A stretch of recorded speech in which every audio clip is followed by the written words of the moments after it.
एक राहुल नाम का व्यक्ति था। स्वभाव से बहुत ही गंभीर था। उसकी पढ़ाई पूरी हो चुकी थी, लेकिन कोई नौकरी नहीं थी। दिन रात वो काम की तलाश में इधर उधर भटकता रहता था। राहुल एक ईमानदार मनुष्य भी था, इसलिए भी उसे काम मिलने में मुश्किल आ रही थी।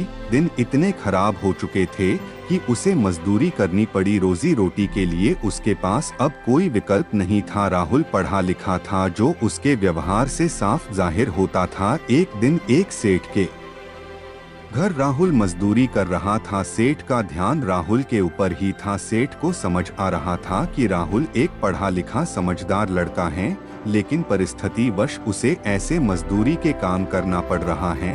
सेठ को अपने एक विशेष काम के लिए एक ईमानदार व्यक्ति की जरूरत थी। उसने राहुल की परीक्षा लेने की सोची। उसने एक दिन राहुल को अपने पास बुलाया और उसे 50,000 रुपए दिए, जिसमें 100 के नोट थे, और कहा, भाई तुम ईमानदार लगते हो, ये पैसे मेरे एक व्यापारी को दे आओ। राहुल ने ईमानदारी से पैसे पहुंचा दिए। दूसरे दिन व्यापारी ने राहुल को फिर से पैसे दिए। इस बार उसने राहुल को बिना गिने पैसे दिए। कहा, खुद ही गिन लो और व्यापारी को दे आओ। राहुल ने ईमानदारी से काम किया। सेठ पहले से ही गल्ले में पैसे गिनकर रखता था, पर वो राहुल की ईमानदारी की परीक्षा लेना चाहता था। रोज वो सेठ उसे पैसे देने भेजता था। राहुल की माली हालत तो बहुत ही खराब थी। एक दिन उसकी नियत डोल गई और उसने 100 रुपए चुरा लिए, जिसका पता सेठ को लग गया, पर सेठ ने कुछ नहीं कहा। फिर से राहुल को रुपए देने भेजा। सेठ के कुछ न कहने पर राहुल की हिम्मत बढ़ गई। उसने रोजाना चोरी शुरू कर दिया। सेठ को डोट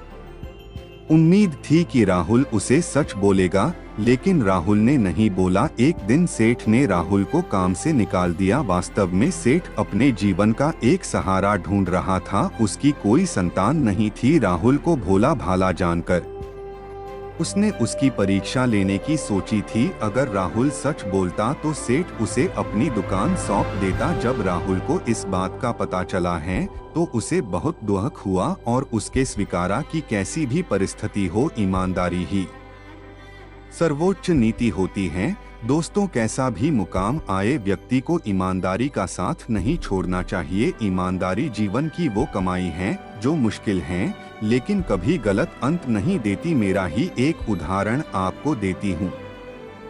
जब मैंने ब्लॉगिंग का काम शुरू किया तो मैं अपनी हर गलती अपने बॉस को बता देती थी। मैंने उनसे डांट के डर से कभी कुछ नहीं छिपाया। कभी कभी बहुत बड़ी बड़ी गलतियां की और बहुत डांट भी खाई, लेकिन कभी भी छिपाया नहीं। उसका परिणाम यही रहा कि मेरे साथ काम शुरू करने वाले सभी लोगों को कुछ ही दिनों में हटा दिया गया, लेकिन गलतियां करने के बावजूद मुझे कभी काम से नहीं हटाया। उल्टा मेरा काम और दायित्व आवश्यकतानुसार बढ़ा दिए गए। मेरी इसी ईमानदारी के कारण मुझे रोज कुछ न कुछ नया सीखने मिलता है। मेरी गलतियों का सिलसिला आज भी बरकरार है, जिसके कारण मुझे भी हटा दिया जा सकता है, लेकिन ईमानदारी के कारण मेरी उन गलतियों को हंसकर टाल दिया जाता है। मेरे जीवन अनुभव के आधार पर मैं आप सभी से कहूंगी कि ईमानदारी सर्वोच्च नीति है। आप सभी को प्राण लेना चाहिए, कैसी भी परिस्थिति हो, लेकिन ईमानदारी का दामन कभी ना छोड़े। आपको मेरे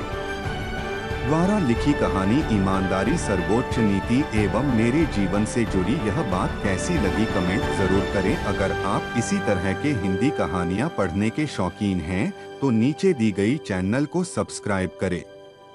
स्टोरी स्टेशन।